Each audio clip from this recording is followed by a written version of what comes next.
Hi friends, welcome to Maha Recipe. இன்னைக்கு நம்ம கிச்சன்ல நம்ம பார்க்க போறது தீபாவளி ஸ்பெஷல் ஸ்வீட்டான பாதுஷா தான் செய்ய போறோம். இந்த பாதுஷா பத்தி எவ்வளவு சாஃப்ட்டா இருக்குன்னு பாருங்க. இந்த அளவுக்கு சாஃப்ட்டான பாதுஷா எப்படி செய்யலாம்னு தான் பார்க்க போறோம். வாங்க வீடியோக்குள்ள போலாம். இந்த ரெசிபி செய்யறதுக்கு பாத்தீங்கன்னா 200 கிராம் மைதா மாவு எடுத்திருக்கேன். இந்த மாவுக்கு 50 கிராம் வெண்ணெய். வெண்ணெய் சாஃப்டா இருக்கணுங்க, கெட்டியா இருக்க கூடாது. பால் சிறிதளவு, 2 டேபிள் ஸ்பூன் தயிர், ஒரு pinch baking soda, 1/4 teaspoon baking powder, 1 tablespoon சர்க்கரையை பவுடர் பண்ணி வச்சிருக்கேன். ஒரு பவுல் எடுத்துக்கலாம். பவுல்ல ஃபர்ஸ்ட் மைதா மாவு சேர்த்துக்கலாம். 1 டேபிள் ஸ்பூன் சர்க்கரை பவுடர். இந்த சர்க்கரையை நம்ம பவுடர் பண்ணி சேர்க்கும் போது அந்த பாதுஷா லேயரா நமக்கு உருவாகிறது ஹெல்ப் பண்ணும். பேக்கிங் பவுடர், பேக்கிங் சோடா,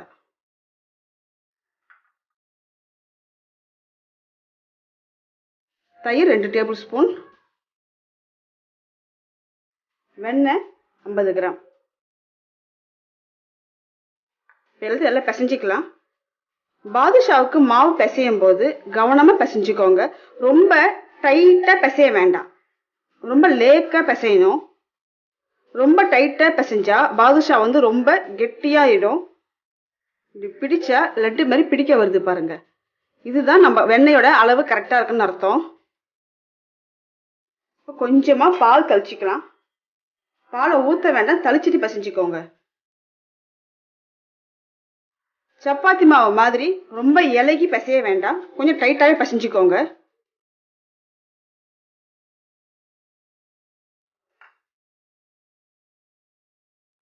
கொஞ்சம் கொஞ்சமா பாலை தளிச்சிட்டு பிசைஞ்சுக்கோங்க.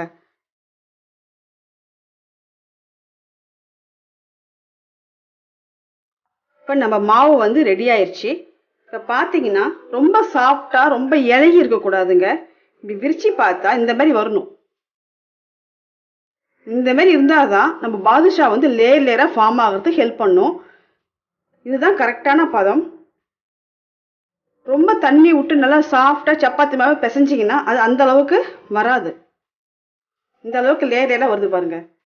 நம்ம மாவு ரெடி ஆயிருச்சு. ஒரு 10 நிமிஷம் மாவு நல்லா ஊறட்டும். ஒரு 10 நிமிஷமா மாவு நல்லா ஊறிட்டு இருக்கு. இப்போ நம்ம பாதுஷா உருட்டிக்கலாம். 2 கையில உள்ளங்கையில் வச்சுக்கிட்டு 2 உள்ளங்கைக்கு நடுவுல மெதுவா ரோல் பண்ணுங்க. ரொம்ப அழுத்தம் கொடுக்க வேண்டாம். லைட்டான ப்ரெஷர்ல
எண்ணெய் கொஞ்சம் நிறைய இருக்கிறதுனால நான் எல்லாத்தையுமே நான் போட்டு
நினைக்கிறேன்.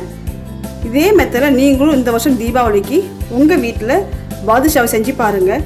மேலும் இந்த வீடியோ உங்களுக்கு பிடிச்சிருந்தா லைக் பண்ணுங்கள், ஷேர் பண்ணுங்கள், சப்ஸ்கிரைப் பண்ணுங்கள். பக்கத்தில் இருக்கிற பெல் சிம்பிளை கிளிக் பண்ணிங்கன்னா ஃபர்தராக நான் போடுற வீடியோஸ் உங்களுக்கு நோட்டிஃபிகேஷன் சிம்பிளில் கிடைக்கும். தேங்க்யூ.